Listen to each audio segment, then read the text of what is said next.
Salut les gars, bienvenue sur cette vidéo, j'espère que vous allez bien. Aujourd'hui je suis avec mon pote Flo et on est parti sur Paris avec nos longboards se promener, puis s'amuser, etc.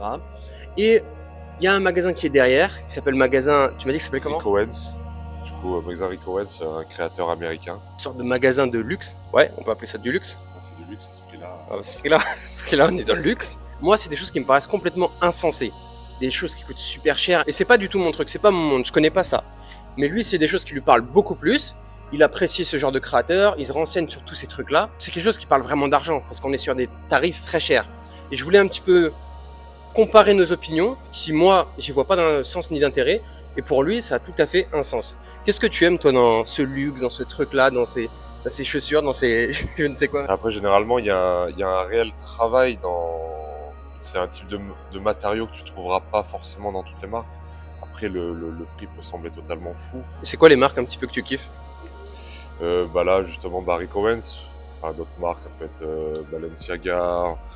Enfin, ça peut être un peu de luxe. Je sais que le prix, c'est pas forcément normal pour tout le monde, on va dire. C'est quoi un prix normal? Tu prends une paire là, par exemple chez Rick Owens, là tu tournes aux alentours de 600-700 € quoi, pour un premier prix, on va dire. Et là, tu me disais, il y avait des chaussures qui étaient à 1800 balles, c'est ça? 1800, 2000, même beaucoup plus cher. Après, il y a des sacs, enfin le textile est beaucoup plus cher. Le textile, tu peux facilement monter à 3-4 000, même, je pense plus. C'est niveau de la bijouterie aussi. Il me semble la dernière fois que j'étais rentré chez Rick Owens, là, il y avait une bague à 17 000 €. Et tu l'as acheté alors? Et bah non, on l'a juste regardé dans la vitrine. Et alors, à part Rick Owens, à part Balenciaga, toi, à chaque fois, tu essaies de te renseigner sur le créateur, sur tout ce qu'il y a autour de la marque, au-delà des produits? Il y a une histoire derrière, certes, c'est différent. Chaque créateur a son histoire. Chaque créateur n'utilise pas les mêmes matériaux. Et après, ouais, c'est une passion, quoi. Okay. Je veux dire, quand tu t'intéresses à ça, après, tu as envie de connaître un peu ce que tout le monde fait.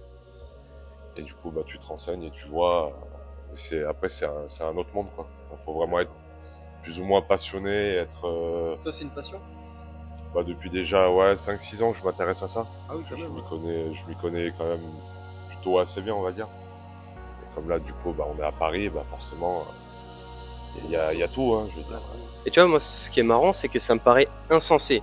Dans le sens où je me dis, ouais, mais en fait, je vais acheter une paire de chaussures à 60 balles, c'est bon, ça fait le taf. Je vais acheter un t-shirt à 15 €, c'est bon, ça fait le taf. Et je cherche pas forcément à... Ça aussi, c'est de la marque et tout, c'est ça? Rick Owens, ah. Et ça coûte combien, ça? 700 €, bah voilà. Tu vois, il y a plein de gens, voilà, le mec est passé, paire de chaussures à 700 balles. Et pour eux, c'est tout à fait normal, ça a un sens. Moi, j'y vois aucun intérêt, je comprends pas. Alors, à part si c'est un placement financier, parce que j'imagine qu'il y en a qui peuvent les revendre plus cher et tout. Après, derrière, ouais, il y a une sorte de resell, on va dire, mais tout dépend des marques. Derrière, on peut se faire plus de sous, on va dire. Genre du prix, le prix retail, en fait, c'est le prix boutique qu'on va payer. Et le resell, c'est le prix qu'on va mettre derrière, qui peut être des fois multiplié par 3 ou par 4. Ah ouais. C'est intéressant pour les resellers, on appelle du coup les revendeurs. Généralement, ils sont beaucoup de sous, quoi. Tu peux l'acheter neuf en magasin et la revendre 3-4 fois plus cher par la suite. Après, il y a certaines marques. Par exemple, là, je te disais, il y a Supreme. Tu peux acheter un t-shirt en boutique à 40 balles. Et si c'est parce que c'est une marque, c'est très limité aussi. Et forcément, tu peux mettre des prix derrière, 500, 1000 € et tu trouveras des acheteurs. Mais on n'aurait jamais imaginé mettre sa vie en danger pour une paire de Nike. Il y a des histoires de gens qui se sont fait tuer pour des Jordan. Ouais mec, c'est un bon business. Il y a presque 10 000 personnes en 3 heures, donc ouais, il y a de l'argent à se faire. Mais en tout, on va faire entre 3 et 7 millions de dollars de transactions ce week-end. La paire la plus chère qu'on a dans le stand, c'est une Chanel, elle est à 8500 €. Et pour toi, moi, je comprends le prix par rapport à la qualité et par rapport au business qu'on peut faire avec si jamais on revend plus cher. Mais je vois pas l'intérêt de me dire, ma paire à 60 balles, finalement, elle fait tout à fait l'affaire. Surtout que nous, on est des sauvages, on fait que du skate, on fait que des trucs comme ça, donc on les tue à chaque fois. Donc je vois pas l'intérêt de mettre 700 balles dans une paire de chaussures. Et toi, c'est quoi du coup que tu recherches dans ce truc-là en mettant le prix? Moi, quand je te disais, parce que déjà, il y a certaines marques que j'aime bien. Du coup, Rick Owens en l'occurrence. Les matériaux qu'il utilise, je trouve, c'est top qualité. C'est vrai que moi, j'y pense même plus, mais mes lunettes, elles coûtent quand même plus de 400 balles. Hein. Après, c'est des lunettes de vue, machin chose, donc je sais pas si ça justifie le truc.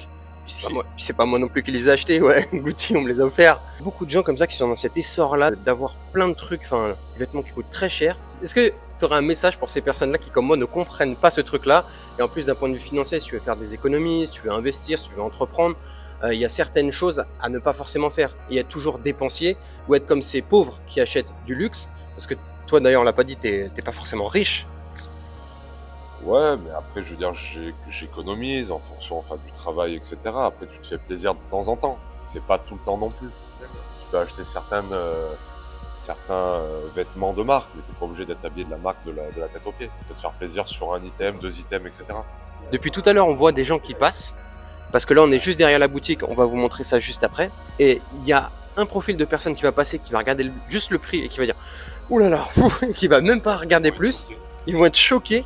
Et t'as d'autres personnes qui vont passer et ils vont dire « Oh là là, c'est Rick Owens, putain, il m'en faut trop une, faut trop que j'en achète une. » C'est vraiment les deux mondes comme ça qui sont opposés et c'est très rapide.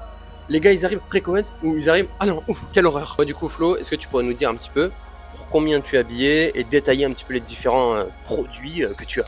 Bah, du coup, la tenue assez basique, d'après moi. Bah, du coup, j'ai une paire de Converse en collaboration du coup avec Rick Owens qui est sorti il y a quelques mois, même pas. Bah, ça, c'était à 170 €. Les pantalons Palm Angels. Lui, je crois que ça doit être entre 250 et 300. Peut-être un t-shirt suprême, voilà, c'est un t-shirt simple, à 40 €, 50 €. Lunettes Off-White, 250, il me semble. Casquette Balenciaga, du coup, 295. Casquette à 300 balles. En vrai, c'est pas non plus... ça va, c'est pas exorbitant comme pas possible. Tu vois, on reste comparé à ce qu'il y a derrière, par exemple. Et puis franchement, je veux dire, il y en a qui mettent leur argent dans n'importe quoi ou dans des trucs qui n'ont aucun sens. Alors, quitte à les mettre dans des choses qui n'ont pas forcément de sens, autant que ce soit une passion. Et puis voilà, il y en a leur truc, c'est quoi? C'est, je sais pas moi, le casino ou les voitures ou j'en sais rien. Chacun sa passion. Lui, sa passion, c'est ça. Moi, je trouve pas forcément d'intérêt. Mais moi, j'aurais peut-être une passion qui coûtera cher. Et lui, pareil, il me dit, mais attends, je comprends pas pourquoi t'achètes des belles montres et tout, ça n'a aucun intérêt. Mais moi, je trouve ça intéressant de justement aller voir un petit peu ce qui est intéressant. Bon, on va vous faire montrer un petit peu les différents produits qu'on peut voir dans la boutique. Alors, elle est fermée, mais il va nous faire un petit peu le guide de ce qu'on peut voir dans la vitrine. Bah, du coup, là, devant la vitrine de la boutique Owens, du coup, Palais Royal, à Paris. Là, déjà, tu vois, on est sur du 940 €. Là, bah, du coup, on arrive une sorte de petit sac à main, on dirait une sorte de peau de serpent, peau de crocodile, c'était sur du 1200 €. Puis là, c'est sur la Géo Basket, du coup, chez Rick Owens, c'est un modèle pareil, emblématique. Là, pareil, j'ai l'impression que c'est une sorte de peau de croco, peau de serpent. Et là, ouais, t'es sur du 1700 €. C'est cher, c'est très cher. Et là, ça va être un peu plus intéressant. Que dans chaque boutique de sa marque, du coup, il y a une statue à son effigie en grandeur nature, comme on peut voir là-bas. Et du coup, c'est son univers. Voilà, on va dire, c'est excentrique. C'est plus un univers, un style un peu goth, je dirais. On se retrouve directement dans mon bureau pour la conclusion. Alors ça faisait longtemps que j'avais envie de faire une vidéo sur les personnes qui n'ont pas forcément de gros moyens, mais qui pour autant achètent du luxe dit accessible. Et étant donné que j'avais beaucoup de personnes dans mon entourage qui font ça, je me suis dit autant en interviewer directement l'une d'entre elles. Et si comme moi, ce que vous cherchez, c'est à vous accroître. Vous êtes d'une famille pauvre, et vous voulez gagner de l'argent, vous voulez être un homme libre. La liberté financière et la liberté tout court sont extrêmement liées. Et il va falloir épargner, il va falloir bien gérer vos finances, il va falloir investir de l'argent en immobilier, en crypto-monnaie, en bourse, en ce que vous voulez. Il va falloir aussi prendre du temps pour entreprendre, ce que j'essaie de faire avec YouTube pour petit à petit, par la suite, gagner de l'argent avec. Et si dès le départ, l'argent que vous devez investir, vous la mettez dans des choses qui sont votre passion, certes, mais qui sont assez onéreuses, ça va grandement freiner votre avancée. Donc il va falloir se sacrifier pour un temps. Je ne vous dis pas de vous sacrifier pendant 10 ans. Je vous dis juste que sur les premières années, 1 an, 2 ans, peut-être 5 ans, allez grand max, au lieu d'acheter, si vous êtes passionné d'horlogerie, 10 montres dans l'année, vous en achetez une. Mais n'allez pas faire des choses qui vont grandement vous ralentir. Et dites-vous bien une chose, c'est que certes, il faut se sacrifier, mais vous vous sacrifiez pour quelque chose qui a un réel sens et un réel intérêt. De plus, je crois que dans la vie, nombre de choses qui sont faciles, qui ne demandent aucun sacrifice, aucune difficulté, sont les choses inintéressantes. Les belles choses sont très souvent les choses dures à atteindre, et c'est pour ça que les gens n'y arrivent pas. Je veux dire, être millionnaire, c'est pas non plus évident. Sinon tout le monde le serait. Alors choisissez un petit peu là où vous voulez être. Est-ce que vous voulez être de ceux qui passent leur vie à acheter et à consommer sans finalement jamais investir, jamais créer, ou être ceux qui vont se sacrifier, qui vont entreprendre, qui vont créer. Et par la suite, quand vous aurez effectivement là de l'argent, vous pourrez tout à fait vous acheter vos 10 montres, vous pourrez acheter beaucoup plus, beaucoup mieux, vivre vraiment avec vos passions comme vous le souhaitez. C'était mon opinion, vous avez certainement le vôtre, alors je vous invite à le mettre directement en commentaire. Expliquez-moi peut-être pour vous, est-ce que ça a un intérêt, au-delà de la qualité et au-delà du business qu'on peut avoir, d'acheter des vêtements qui sont très onéreux. Moi je vous dis à la prochaine, n'hésitez pas bien évidemment à vous abonner, à mettre un like. Ciao les gars! Et je remercie bien évidemment Florian pour son intervention. J'espère qu'elle vous aura intéressé et que vous aura appris certaines choses. Allez, à la prochaine.